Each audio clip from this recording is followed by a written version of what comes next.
Welcome up! Today we're talking about the biggest democracy in the world, India. But it seems like in the West, we actually needed Rihanna to start notice that something was wrong. For months now, farmers have been protesting against the legislation that would liberalize their sector. To understand the reasons of these protests, I have invited Harikrishnan Sasikumar, postdoctoral researcher at Dublin City University. Hi Ari, welcome up! Listen, would you be more detailed? What are the reasons of the protests and how the government is handling them? The laws in question are basically three laws that were passed in summer last year that would change the nature of how agriculture works. So at the moment, what happens is that a lot of the agricultural procurement also is a responsibility of the state in certain commodities in certain areas. So there are government approved centers where the farmers can go and sell their produce in case they don't get a good price for it outside, and the government in these markets are obliged to buy it from the farmers at a minimum support price, which is set at a level that the farmers don't make losses. So in a way, it was introduced as a way to make sure that the farmers get at least a minimum fair price for what they're producing. What the new laws are essentially trying to do is that it's trying to deregulate these government markets and let more private players come in and take over the logistics bit, the procurement bit from the farmers. Now the farmers on their side are seeing this as a threat, even if not in the short run, in the longer run, because it would make them rely completely on these private corporates, on these private entities, without the support of the government promising them that they would get the minimum support price that they need. They say that even if in the short run these might be beneficial for the farmers, it might lead to a situation where the private entities sort of benefit from this system for long enough that it crowds out the government markets, and then they will have the negotiating power. And the farmers in India, it's not the same community that we think of in Europe when we speak about farmers. Like in Ireland, for example, it's a very strong lobby that can actually come together and push through their demands, whereas in India, majority of the agriculture continues to be small scale, which means that you're also putting a lot of really small and marginal farmers at the risk of corporates who might exploit them. And this is the risk that the farmers are saying that the new laws bring in.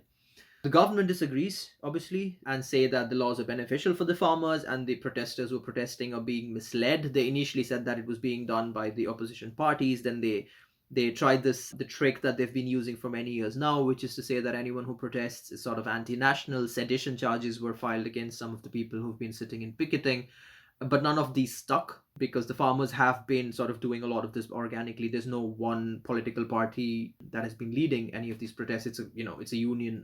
It's the farmer unions that have come together, sort of organically in some sense, to do it. So that's what the current protests are about. There have been sit-ins on different checkpoints, entry points into Delhi for 2 months now.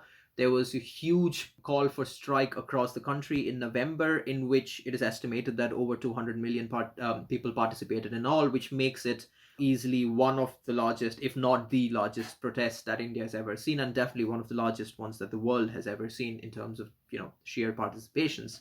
The government has tried to, well, they say that they've like sort of tried to reach out to the farmers. They've called the farmers onto tables for negotiations. They've been 11 rounds so far, and all of them have failed because the government has from its position said that we won't repeal the law, so it's not going to happen. They've been trying to make space for other smaller demands that the farmers are making, whereas the farmers have been very clear at this point, saying we want these repealed. Anything less than repealing the three laws is not sufficient for them. We have seen Rihanna tweeting in support of the farmers, complaining that the world leaders are awkwardly quiet on the topic. How did Modi's government react? Like I said, the protests have been going on for really long. It didn't really gather a lot of international discussion from any of the Western countries. The media has done reports, but it hasn't been as widely covered. It hadn't been at least till January, and this is around when Rihanna tweeted from her handle, and she basically shared like a report from CNN about how the government had cut off the internet and water to the protesting farmers, which it had done towards the end of January. She said, "Why aren't we talking about this?" And that was picked up very quickly. Other popular Western, popular figures from the West started picking it up. Greta Thunberg retweeted it with her solidarity for the protesters, and that sort of rattled the government in some sense because it became clear that the West was sort of starting to take notice of this happening. but also because the Indian government has always cared very much about its image outside, right? So this whole idea of the image of Modi has been very important to the party. So every time that seems to get rattled, the government sort of has to respond in some sense. So the tweets brought out massive response from the government, from the supporters of the government. The government even went out and put a notification and a notice from their official handle saying, people from outside shouldn't try to intervene. There's a lot of misinformation and that they're being misled, which is really strange because the government needn't respond to individuals' tweets. It wasn't a government. It was just Rihanna from her private Twitter account saying, "Why aren't we talking about it?" It wasn't a government position from the West or anything. But it seemed to have ruffled some feathers in the government. There was a lot more of report from the West on the protests after this. But this is why the tweets and everything that surrounded it sort of gathered a lot of discussion in the recent past about the protests that are happening. But the protests themselves have been going on since autumn last year. It's just that it didn't get the amount of media attention that it has in the recent past. And now the most difficult question. How do you expect this protest to end? It's very hard to say at the moment. Like I was saying, it is very much of an impasse at the moment because the government has been very clear that they don't intend to step back. They would see that as a failure. The Supreme Court at some point had suggested to create a panel of experts, and then the experts could try to negotiate and talk about what the problems are with the farmers and try to come up with a solution. But the farmers have turned this down because they said, we didn't ask for a panel. It's a law that was passed by the government. It's quite clear that we want to talk with the government, but also because the members who were appointed to the panel were people who had made their positions on the law quite clear. They were pro-government. They were saying, like, they were economists who said that the laws are good. So the farmers didn't believe that such a panel could be impartial in their observations.